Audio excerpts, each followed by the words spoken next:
Joining me now is Bob Madsen of Grafenberg Disciples. Graffenberg Disciples. It's so funny because we just had a conversation right before we started. And I'd say about half the time I do this, Bob, welcome to the show. Half the time I'm like, hey, do we pronounce it the way that's obvious? Okay, and not this other way. Then I say it the wrong way. So it's a Grafenberg Disciples. But what I said to you was wanted to make sure it's not Grafenberg Disciples.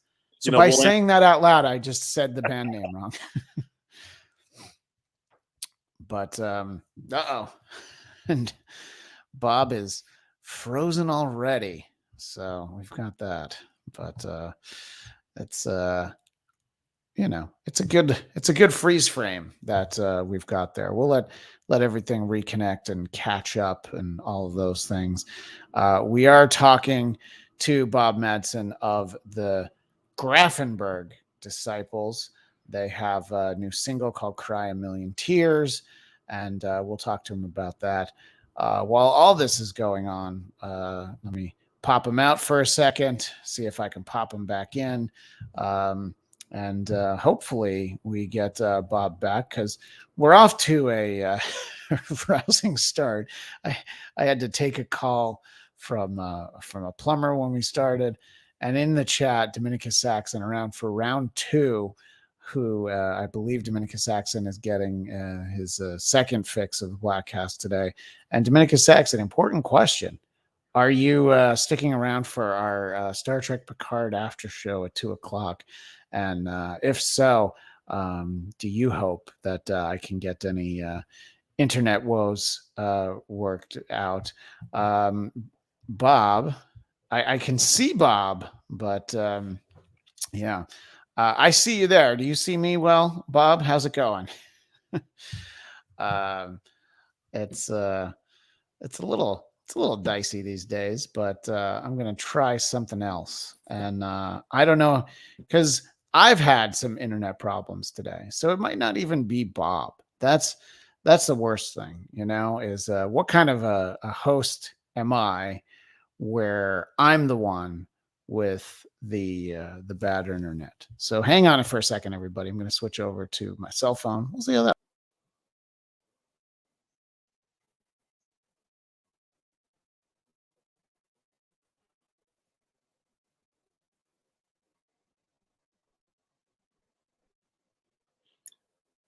Technical difficulties.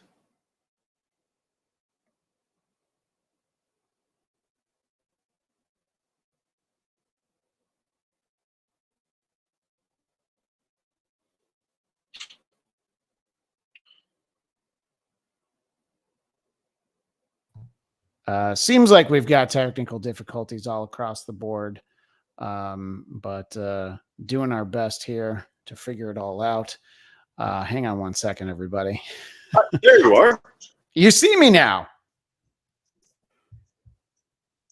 Okay.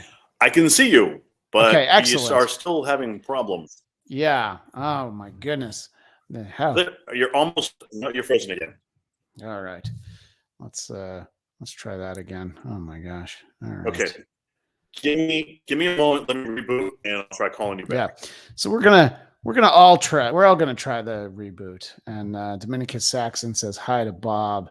Oh my gosh, what a bad turn of events that we've got right here. But it's all right. We're gonna get it a little bit better for everybody. Stay tuned in, Dominicus Saxon. You're the only one who's holding down the fort, in all honesty. It's really just Dominicus Saxon that's holding it all together. So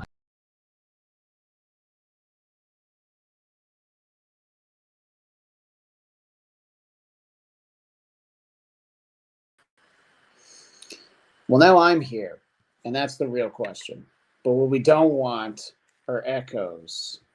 So yeah, because this doesn't look weird. All right, everybody. So I'm here and using my cell phone. And do we wonder, is it Bob? Was it me the whole time? Because Bob and I were talking before we got started.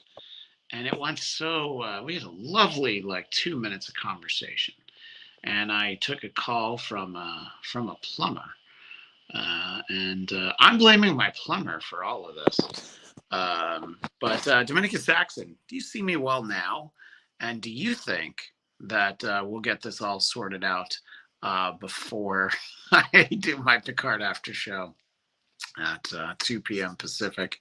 I might just start that one out on the cell phone because, as people know, I have moved into a new house, and I thought everything was going well. And then the cable company sends a new router and everything, and I plug it in, and I've even watched some shows, including Star Trek Picard, which we'll be talking about at 2:00. And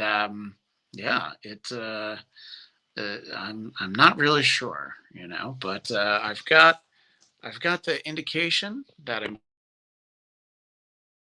I see him there, so hopefully we can talk. Bob. Yeah, I'm here. How's it going, Bob? How are you? Okay, because I hear you. Yeah. Okay. Give me a second. Let me try switching computers. This is not going to work. Yeah. Seems I'm having some problems with the Wi-Fi. Yeah. Well, I switched to my cell phone just in case I was the problem. All right. So he's going to do that. Yeah. I can't make out what you're saying. Okay. Give me a second. All right. But so the question is, Dominica Saxon, are you making out what I'm saying right now? And look at the album cover; it looks great. But Dominica Saxon, do you hear me right now? That's the real question. If you're hearing me right now, you go ahead and give us the old thumbs up somewhere along the way, But yeah, Bob is going to switch the computers. And he seems like such a lovely guy. We're having so much trouble. So you hear me. Dominica Saxon, you got any questions for me while we get this sorted out? I had a big announcement on the Bladtcast that we did earlier. I have already recorded my interview with Dana Carvey, part of our 10th anniversary Bladtcast celebrations, which will be premiering on Monday, March 6th. So you'll all be able to see that. And I agree with Dominica Saxon's point. This is one of the coolest album covers I've seen in a long time. Yeah. So what I'm going to do is, assuming that I'm not the problem, yeah. Can't wait to see Dana. He is the GOAT. Yeah. I mean, he's just phenomenal. Fantastic talent. And he was very generous with his time. I think everybody's going to really enjoy that conversation. It took a little while to get it scheduled, but we're still celebrating 10 years of the Bladtcast, which that in and of itself is so crazy. I'm going to actually have to do something I almost never do. I'm going to have to edit a video. But Dominica Saxon, you're getting all this gold for free. And that's the important part, is to really get to see all of this. So I think I'm going to switch back to my computer, because what could go wrong, So hang on.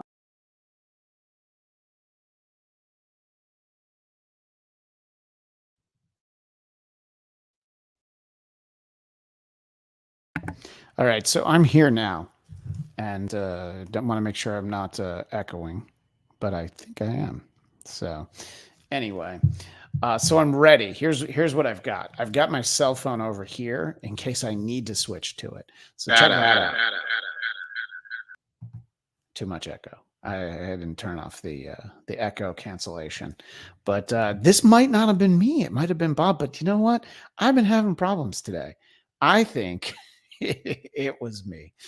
But I'm here now, and hey, remember, we've got the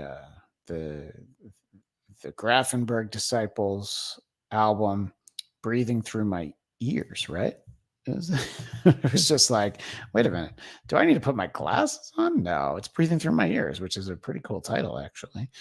And I think it's a great song. I think that what we can do right now is just go ahead and let people, you out there on the intranet, I can let all of you check out the video for the song while we wait for Bob to come back, and hopefully we'll be able to get that worked out.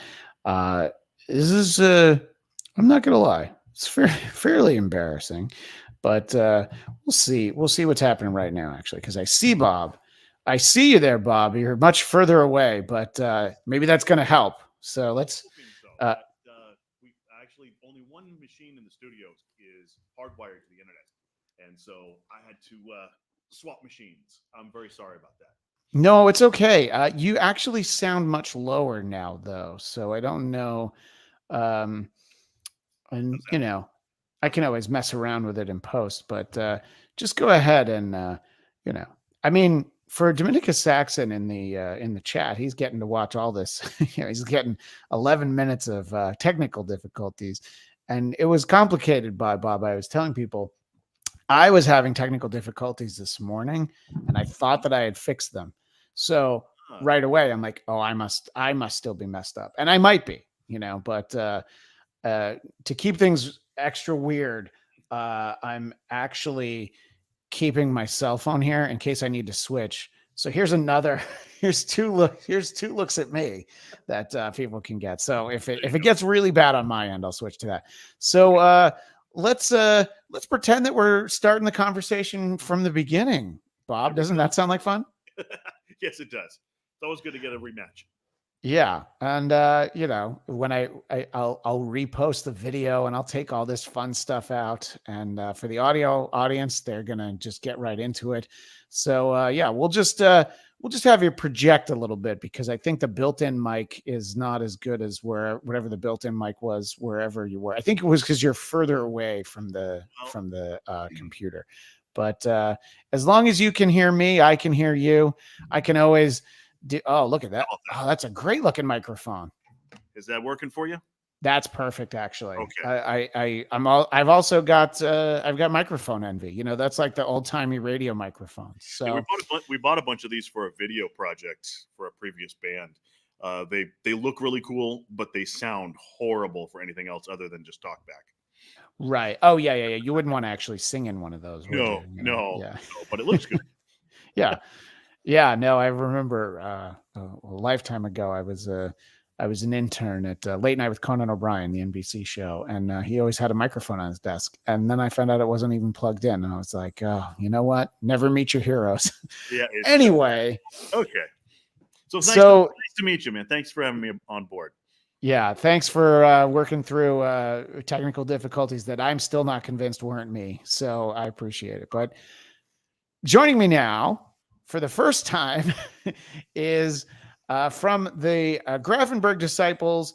I'm getting the opportunity to meet for the first time Bob Madsen. Bob, thank you for taking the time to chat with me today. Thank you, sir. I appreciate it. And I want to, for our visual audience, I want to make sure that everybody gets to see, in the chat before we started, our pal Dominica Saxon was saying this is one of the best album covers he's seen in a long time. Breathing Through My Ears. And it has a lion, which you said is a dandelion, correct? Yeah, it's sort of our mascot. Is the first album, which was called the first album was called Johnny on the Spot. Right. Had a lion on the cover as well in sort of 1800s clothes, and we called him our dandelion. And so we just sort of continued with that, and now we've got the diving goggles and the snorkel on Mr. Dandelion here. Yeah, and I think it's lions are very beautiful in photographs and from far away. You don't ever want one real close. You ever go to the zoo and they're always sleeping, and you're like, you know what? Let's keep it that way. Do I really want them to be awake? Yeah. So let's talk a little bit about the Grafenberg disciples. I do want to talk about "Cry a Million Tears," the single that's out now, but. How long has the band been together? We've just established this is your second album. Talk a little bit about putting the band together and some of the rest of the people that make the music with you. Well, the band was put together about a little less than 3 years ago, basically just before COVID. And then, of course, COVID hit and everybody sort of went sideways. We were kind of dumb enough to release our first album right in the thick of COVID. So we weren't able to really do a whole lot with it. But it was still a lot of fun to make. The band features some very old dear friends, Chad Quist, Jerry Merrill, etc., as part of my songwriting team, and we brought in uh, sort of a local legend, local gem, Hans Eberbach, on lead vocals, and we sort of formed and wrote the music around what he does.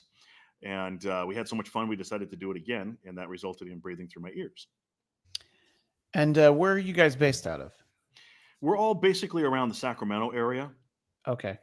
except for Chad, which was he lives up in Seattle area, and Jerry lives in the Bay Area, San Francisco Bay Area. And so, unfortunately, Chad is actually sort of taken a hiatus from the band, and we brought in another gentleman by the name of Eric Barnett to replace him. That's going to be part of our touring band. Well, it's great, yeah, and having some of you centrally located, at least in Sacramento or in California in general, probably made it a little bit easier. Were you guys able to get together and work on material during the pandemic? Would you get together out in a big field or something? And I've talked to bands who would do stuff like that. They would just play outside and stuff like that. What we were able to do was have everybody take tests, and once they got green light, then we'd have them Yeah. come in, quarantine a little bit, and then work together for a couple of days. Most of the work actually happened um, before um, before the quarantine effects started really taking a hold. And so we were able to do most of the work before then. And then other times we just made sure we had masks on in the studio. We were just respectful of each other's distance, and Yeah. you know, worked as best we could.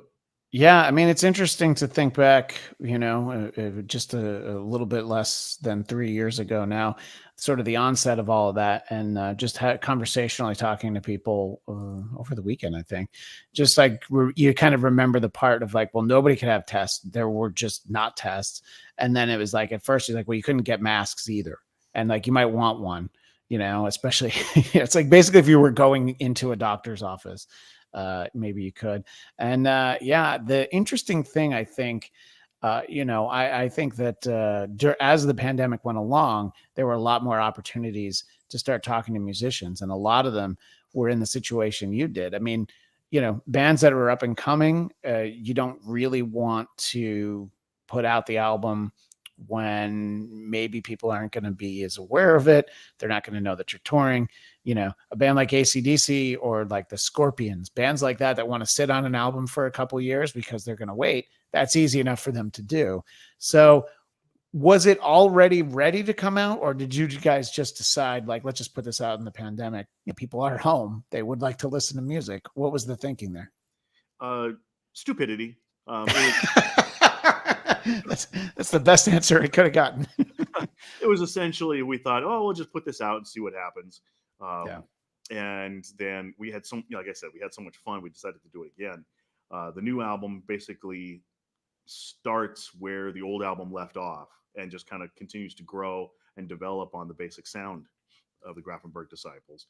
And finally, we're now going to be actually playing live, and we're really looking forward to that. We'll talk a little bit about that. You guys are based in the Sacramento area, and I've talked to some newer up and coming bands, and I know some of the guys from Tesla are from that area. So it seems like there's actually a pretty great scene. I've lived in California for 20 years. I live in the LA area. I live in Burbank now. I've actually never been to my state capital, and I at some point I feel like I should go up there. And it seems like if I do, there seems to be a pretty decent number of bands that play somewhat regularly up there, right? There are. There's actually a little bit of a hotbed music scene that I didn't even know about for a while, and luckily I've been able to actually start accessing some of the best and brightest of that scene to be able to make music. And like I said, Hans is just the sort of the crown jewel of the singers in this area. And so having him in the band is just, it's an instant gratification in a way.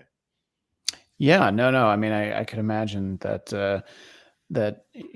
when you have a good pool to pull from, it's great. Because I don't, not to demean other parts of the country, but sometimes you end up like, well, these are the five guys who all play music, and they actually might as well get together because they don't really have a lot of choices. So when you have choices, it has to be good. So sorry, I kind of took a detour in my own question. So what's coming up in terms of getting to play live? Is it just a few shows planned in the area, or what are you guys planning to do in terms of getting out there and supporting Breathing Through My Ears? Well, it's actually kind of interesting. First show will be April 7th here in Auburn, California, my hometown, and we're going to test the waters there. I'm also heading out next week to go to the Polestar convention, and I'm going to be asking people if it's even possible to do live shows right now. Everyone keeps hearing about the increased costs, the increased uh, regulations. A lot of big bands are actually coming off of the road because they can't make the financials work. And so we're going to be determining, we're going to be doing a lot of research and determining whether we're going to be able to continue with the plans of taking this thing live and doing a tour, or whether we're just going to be staying local until, well, until the waters get a little less choppy. Right. Yeah. I mean, I think it is interesting, and I've heard bands that, yeah, one that I remember in particular. This wasn't last year, but it was the year before. Living Color, who people know, they have that great song called "A Personality." They have a lot of great songs from a lot of albums, but that's the one that people know. And I think it was Vernon Reed was just saying, like, it was like at that point, like getting the bus, the gas, and then just all of it, it's like it just didn't make sense. So they stopped touring that year, and I think they toured last year. And you do hear that, I mean, look, I referenced ACDC and Scorpions. Those bands want to hit the road. U2 wants to go out tomorrow. It doesn't matter. You can have those bands like Aerosmith that play like every every third, or they have like 3 off days because they need rest and stuff like that. Most bands don't have that luxury. So I think it makes sense. And I didn't even realize there was a Polestar convention, but I think the biggest thing probably comes down to, you know, how do you how do you get in good with, Live Nation, the promoter who also sells tickets to concerts. It's like anybody who can find their way into there, it solves some of those problems. But for a lot of musicians I talk to, like yourself, I can see that there are challenges that you probably wouldn't have faced, honestly, even 5 years ago, much less 10, 15 years ago, just to Yeah. actually stay on the road, right? Well, one of the things that we're doing that we're very lucky is that we do have a record label behind us. A small label, but we do have a label behind us. And we do have a number of really, really high quality videos in the can and ready to go. We've got some more that are being developed, that are going to push some boundaries, that are going to be a little bit cutting edge and new things. And as a result, it really is a matter of us determining whether right now is a good time to do it, or we simply work on the assets that we've got. We continue to put out good music. We continue to put out these videos, try and build our social media numbers up, and then from there, trying to attract the attention of a promoter or something like that. So it's going to Right. be interesting. Yeah, no, I can see. And, since we're talking and you referenced videos, there is a video out there for, I had the name of the song in front of me for a second, and I've listened to it so many times. Is it One in a Million, or did I get the title wrong? Cry a million tears. So I had the million, You but had a that million. was literally the only word I had right. Cry a Million Tears. And yeah, so and people can find those on the various social media, which we'll give at the end of our conversation. Talk a little bit about this video. It's sort of a throwback to when videos told a story. And a lot of videos now, especially a lot of up and coming bands, they'll just put out the lyric video so that their song can be on YouTube and it can just be found. And there's the lyric video. There's a lot of performance videos. Talk a little bit about taking the time to do the old style filmmaking, storytelling kind of video. Well, all of the songs in Grafenberg Disciples tell stories. That's what I like to do. I'm the Sure. primary songwriter and the lyricist for the band. And I grew up listening to folks like Springsteen, Tony Carey, Derek Dick of Marillion fame, um, and all of the bands told stories, and that's really got me into the whole songwriting thing. And then, of course, MTV comes along, and now all of a sudden you have this ability to create a story that's in your head in a visual fashion. And so I've always Right. wanted to do that. And so a number of our videos that we've done thus far have all told stories because it seems like it's a natural extension of the song.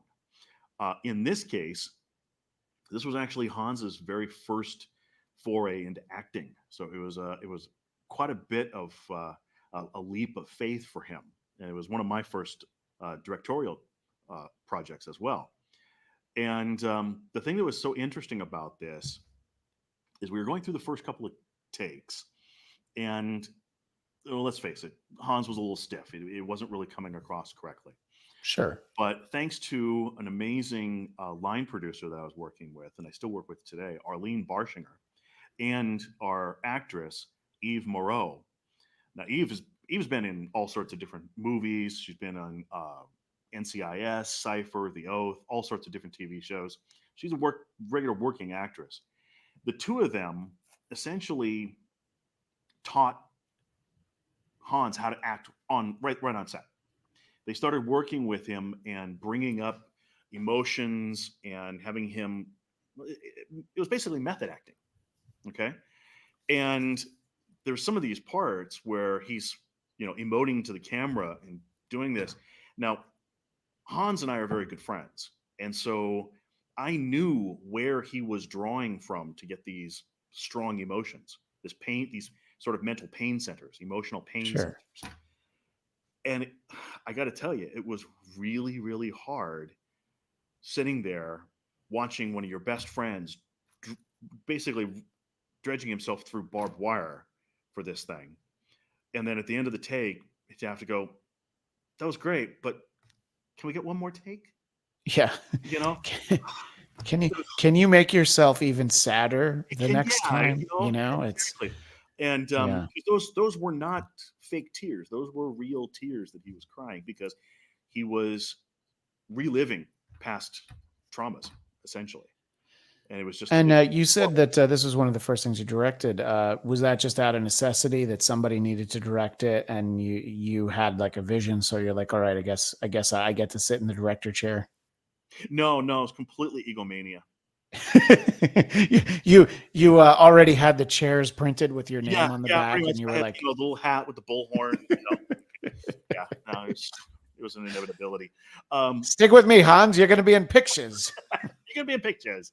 Um, no, actually, it was a situation where all of this stuff has to be done on a very low budget. Okay, very, very. We have to watch these things very carefully, and we wanted to have, we knew we needed to have real actors. We knew we needed to have real cameramen, real production people, and so there was just no money left over. So I was kind of thrust into the role, but I also knew what I wanted to see. I knew how things were going to be put together, and so with by relying on the talent that I was able to put together with Arlene's help. And then we were able to put together a lot of really good source material. And then we turned it over to a very good friend of mine, Dan Reed of the Dan Reed Network.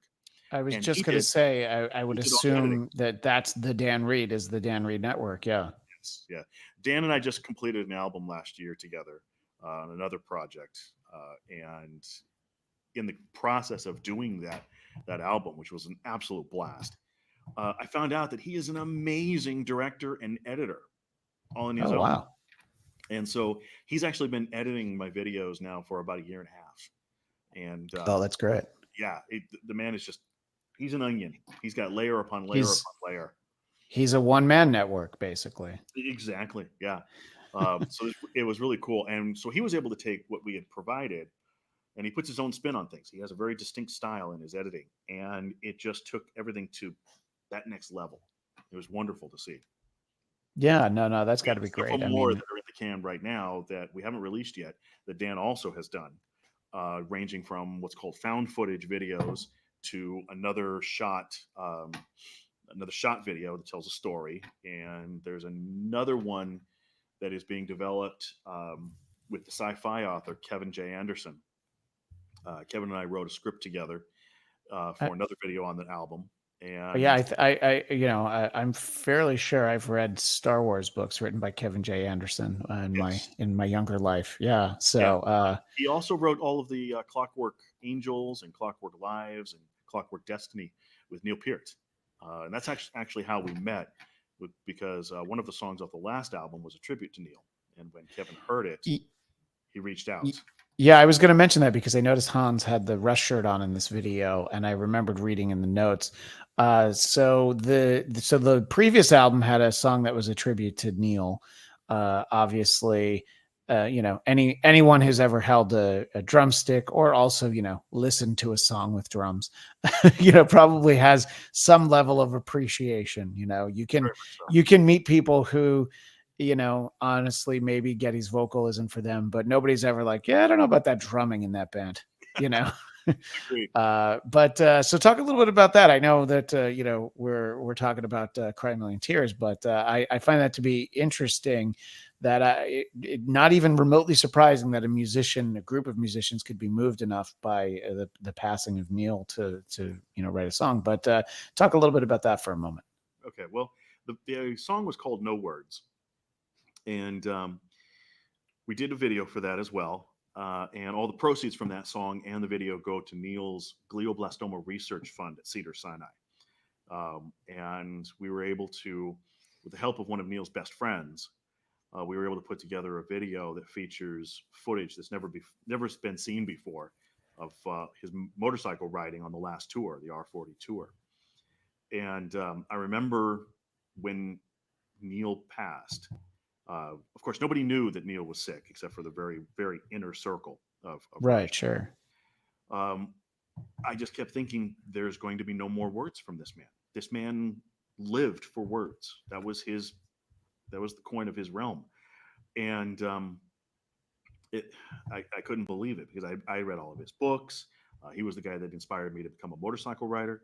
Um, it was a huge influence on my songwriting all growing up. And so that song kind of wrote itself. And then when we put the video together, we put it out. It's raised a nice bit of money for the fund. Um, and then I got this email from this guy saying that he had gotten a warm hug. If he felt like he had gotten a warm hug and a gut punch at the same time. And thank you for putting out the video and putting out the song. And then I looked at the signature and it was Kevin J. Anderson. I was like, holy crap. But in the process, we've become very, very good friends. He's a really great guy. And we ended up writing this script together for a new video that's going to be on Breathing Through My Ears. Should be coming out probably in June or July. We got Oh, great. a couple that are, ahead of it. And so what we wanted to do was, with the new album, of course, let's face it, the boys up north have been influences on every single one of the members of the band. Okay. Sure. Matter of fact, that rash shirt that Hans is wearing in this video is actually a Rush tribute band that our current drummer used to play in. Oh, And, wow. oh yeah, and our new guitar player plays in a band called Fred Barchetta, which is a top-notch Rush tribute band as well. So taking the song Red Barchetta and just putting the F in front of it. Yeah. By the way, that does sound like a great name to if you ever need an alias, signing into a hotel or something. It's like, just send it up to room 1012 under Fred Barchetta. Exactly. I think Ross Valerie used to use less more all the time. But anyway, so what we wanted to do is we wanted to tie in, the Rush fans who had been so incredibly generous to us on the first album. Sure, of course. Fun with this new video. And so we have a whole bunch of Rush Easter eggs hidden throughout this video. And we have a contest running that if you can identify the Rush Easter eggs in this video, write them down, send them to info@thehighlanderco.com. And if you get them right, we'll send you a free download of the album. Nice. Now, are you letting people know how many there are to look for, or they just have to find them and hope they've found them all? We can't make it easy. No, I know. It's I think Yeah. Of course it would. I was just thinking that it'd be funny to do a contest like this and there's actually none. So so people keep looking for them like I can't find them. But no, that seems that's it's actually a really fun way to do it. And anybody who knows anything about Rush fans is I think that they would certainly be happy to rise to the challenge. Very much I so. could see this just sort of getting posted on like a Reddit or an old time message board or something is like, hey, try to find all these in here, and challenge accepted. So that's a lot of fun though. The Rush fan base is it's like a huge multinational family. They are Yeah, and extremely tight. They are extremely loyal, and the people that we've met have just been amazing through the Rush. And from what I understand is that obviously the legend, the brand, everything about Rush just continued to grow and grow, so much so that by the R40 tour, girls actually started going to the show. So that's how you knew that they It, got big. it That wasn't just Alex's pedal board.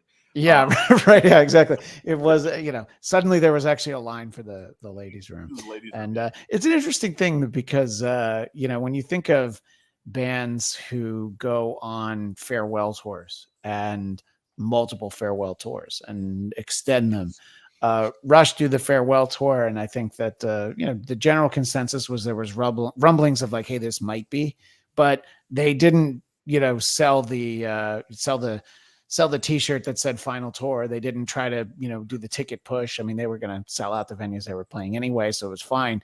But I don't know. I mean, it's like you kind of appreciate it. As much of a Kiss fan that I grew up as, the fact that their farewell tour was 23 years ago. But they're not the worst though, because the Who had a farewell tour in 1982. So This is true. yeah, As a matter of fact, I thought I thought the way that they did it was very classy. It respected the fans. It didn't try and milk them, yeah, uh, and I think it was a respect for where they were at in life, particularly where Neil was at in life. He really yeah. wanted to stay home with his uh, his daughter, and that was really kind of his. That was where he wanted to put his efforts. And as a father myself, I can totally respect that. Now, one of the interesting things about that particular song, and matter of fact, most of the songs on both albums in the studio, we've been using Greg Bissonette as our drummer. Greg was in David Lee Roth band. He Yeah. was a bunch of these other different. He's the current drummer for Ringo, and but what a lot of people don't know is that he actually started off as a jazz drummer, Oh and wow. he huge Buddy Rich fan, and he and Neil actually used to jam together. Okay. And they would jam on swing jazz.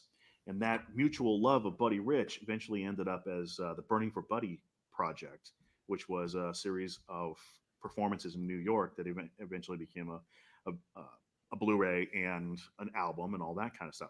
From what I understand, they even did a swing version of YYZ that I would like to hear.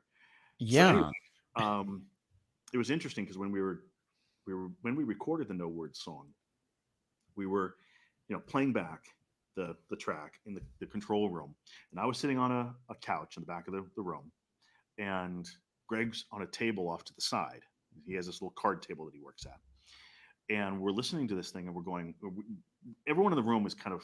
We realize that we're onto something. Something magic is happening, and there are some loops that were taken from some Rush songs that are used as sort of a percussion element in the song.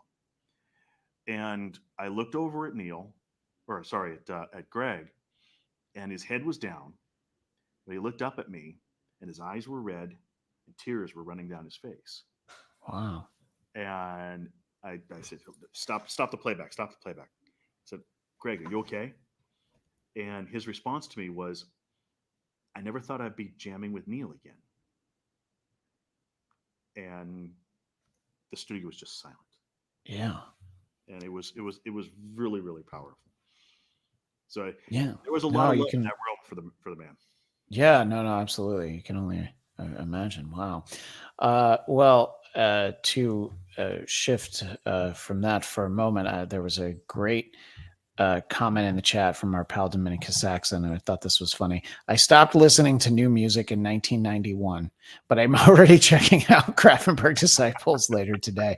Um, I'm not quite there, but a lot of times when I think of, music that I listen to regularly that I'm going to seek out and choose to put on, the majority of it is from before the year 2000. So most of I'm a big 20th century music kind of guy, and I listen. I get this opportunity to talk to musicians, and I get to hear all this great stuff that's out there.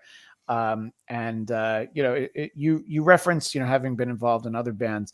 I can see that there's pros and cons to the way that the music business is now. I would assume that the big pro is how easy it is to reach out to people directly. But what are you finding, 2 albums in, are the benefits? So we can talk about some of the challenges, but what do you think about just the way that, anybody listening to this, Dominica Saxon just mentioned it. He could have very easily just opened another window, gone to the YouTube channel. He could have opened, any app really, and just hit play on a song. So do you see that sort of stuff as an advent to the modern music making? I think the technology is certainly a double-edged sword on music making. The technology that enables us to make the music is so much more available, so much easier to operate, and we can do almost anything with it. Okay, and we can do it. We can make music almost anywhere. Okay, so that's also a wonderful thing. The downside is you have so many choices and so many different options of where to go to listen to music, where to find music, that it becomes rather daunting. There aren't the radio station gatekeepers anymore that would bring the music to your attention. It's now incumbent upon the listener to go out and find what's new, and that can be a challenge.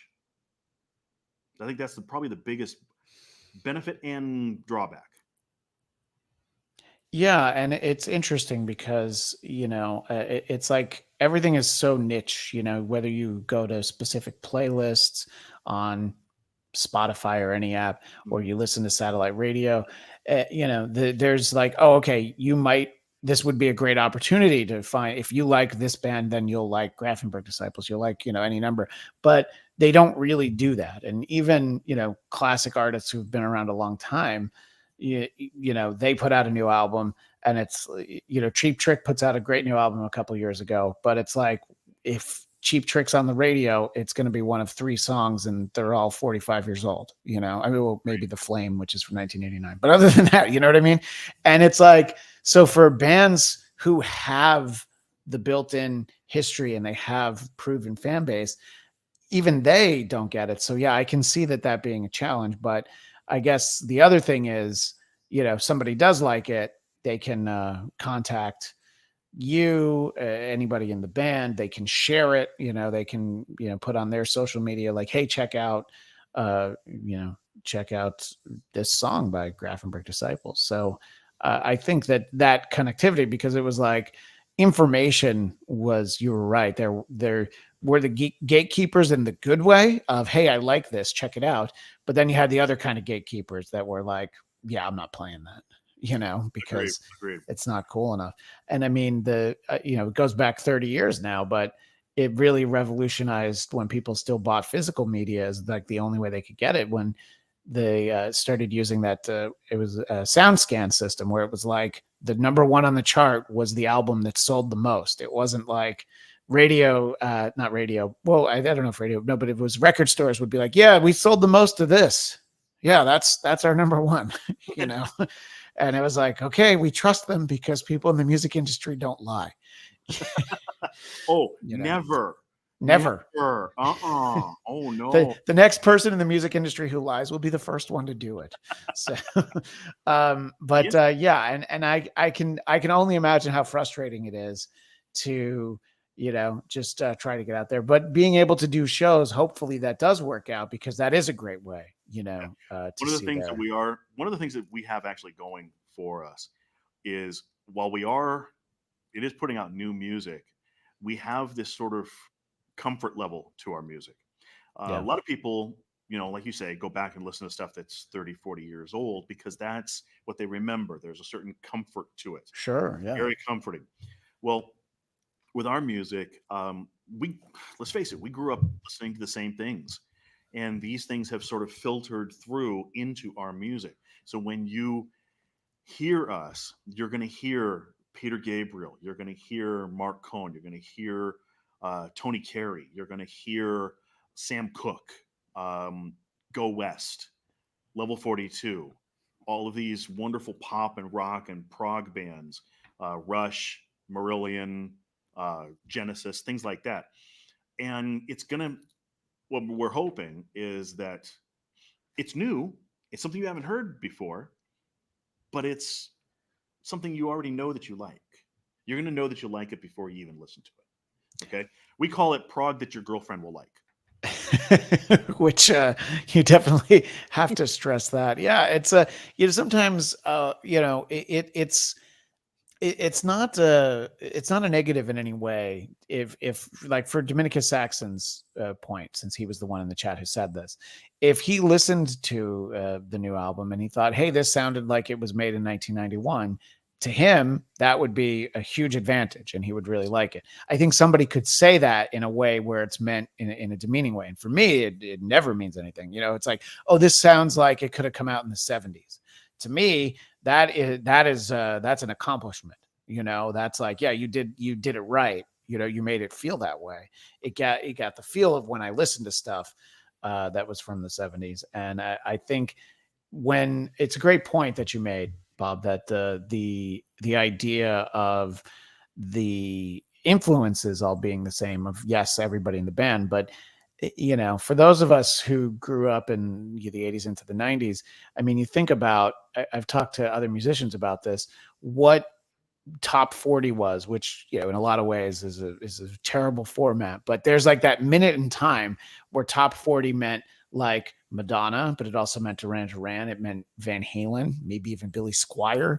You know what I mean? It was like you would hear like such a great different mix, and then everybody kind of grew up with that stuff, and it was like, I don't know, if I hear Wham, wake me up before I go, I might not turn it off because it reminds me of, how I used to hear it all the time. It's Exactly. not the best song ever written, but Well, sometimes, you just have this familiarity and this feeling. And I think as musicians, I'm sure you just probably soak it all in, and you're like, oh yeah, the beat in this song is something that might work combined with a riff like this. And I don't know, I guess it's like basically creating your own recipe. You have all these ingredients, right? And you're just mixing it all together in a big bowl. in a way, you got to remember that music is nothing more than 12 tones. No Right. more, no less. It's just the arrangement of those 12 tones that make music what it is. So there's nothing new under the sun. But what we can do is we can go back and we can filter and maybe combine those ingredients in a slightly different fashion. Something that harkens back to when harmony and melody was king, and maybe harken back to a time when a song told a story and made you get out of your own head for a moment and made you think of something else. Okay. Um, that's what we're trying to do with Graffenberg Disciples. We all have played a lot of different styles of music. We've all worked for a lot of different artists in our own careers. And this is the first time we've gotten together with no real charted path. It's okay, what do we want to do today?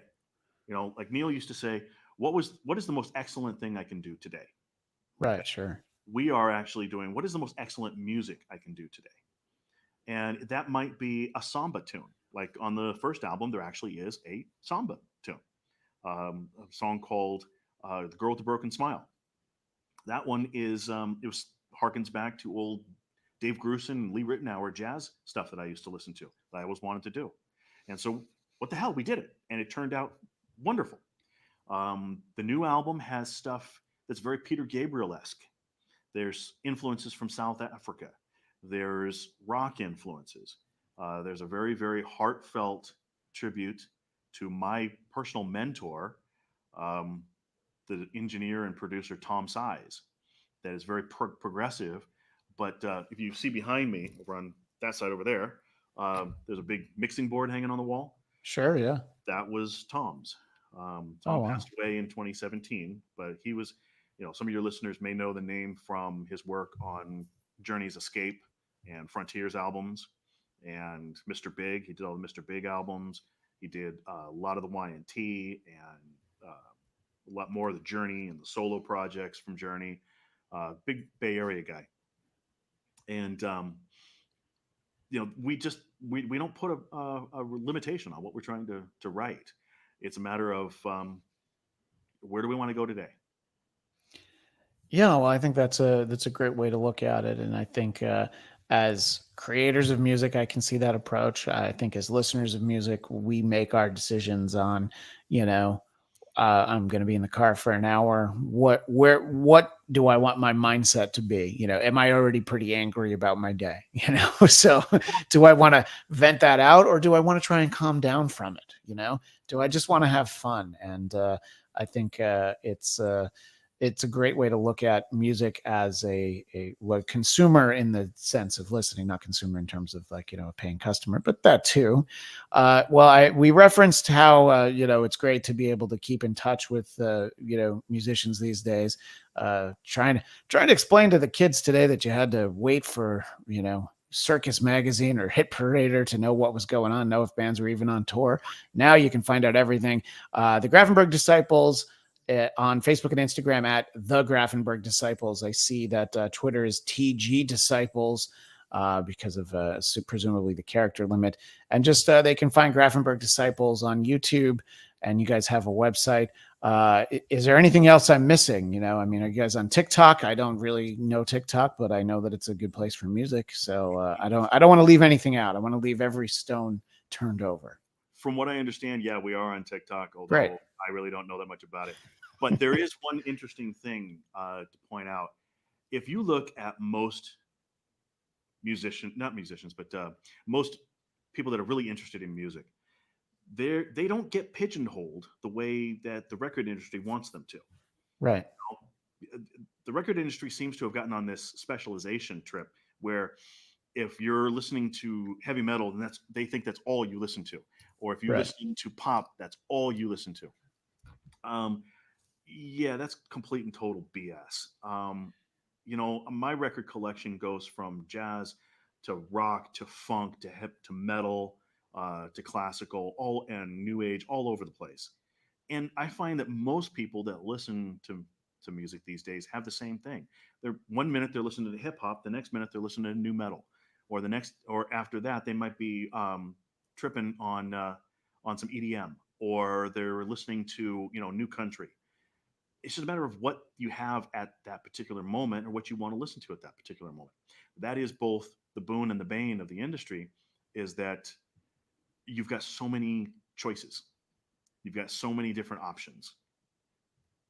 Yeah, it's a great point. It's you talked about the storytelling of somebody like Bruce Springsteen. I think that there's huge appeal for guys like him and Billy Joel, both of whom I've seen live. I've seen Metallica a number of times. I've seen Alice Cooper more than I've seen anybody because I like a nice show. But it's true though that in terms of buying to go see concerts, it's under the big umbrella of rock. But boy, a lot fits in there. But it's sometimes a good song that you hear is just a good song, And in the old days when you would make mixtapes for in your car, there would a lot of times there'd be that one song of like, oh, if so and so's in the car and they hear that song, I'm gonna have to pop that out beforehand. Otherwise, I might not be cool enough. Literally guilty pleasure thing. You have the one. Yeah, right, exactly. Every once in a while, you have some of those.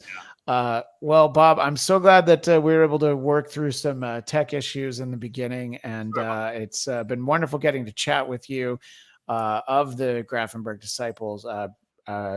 So Breathing Through My Ears is the new album, and we mentioned all the ways that people can keep in touch with you. Thanks so much for your time. I really appreciate it. Thank you. All right, and on performing in Sacramento soon, but hopefully they find a way to be in a city near you. For our audio audience, let's give a listen to the latest single. Thanks again, Bob. I really appreciate it. And I don't know, it's so infuriating